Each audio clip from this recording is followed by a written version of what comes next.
দর্শক এই মুহূর্তে দেশের সার্বিক দুর্যোগ পরিস্থিতি নিয়ে ব্রিফ করছেন দুর্যোগ সচিব, দুর্যোগ মন্ত্রণালয়ে। আমরা সরাসরি সেখানে চলে যাব।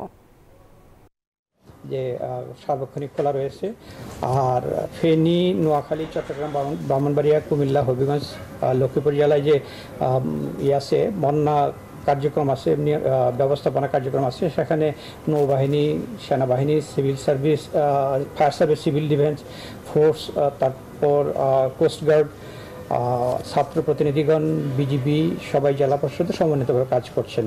আর ফেনীতে একটা ফিল্ড হাসপাতাল প্রস্তুত করা হয়েছে, সেখানে সেনাবাহিনী এবং সিভিল সার্জন কার্যালয়ের যে ডাক্তার আছে সমন্বিতভাবে যারা বন্যা পীড়িত তাদেরকে চিকিৎসা দেওয়া হচ্ছে। আর আমাদের এই মন্ত্রণালয়ের দায়িত্ব নিয়োজিত মাননীয় উপদেষ্টা তিনি এই মুহূর্তে ফেনীতে অবস্থান করছেন এবং ওখান থেকে ওই অঞ্চলের সব কিছু পরিদর্শন করছেন এবং পরিবীক্ষণ করছেন ওখানে সরজনীয় বস্তু থেকে।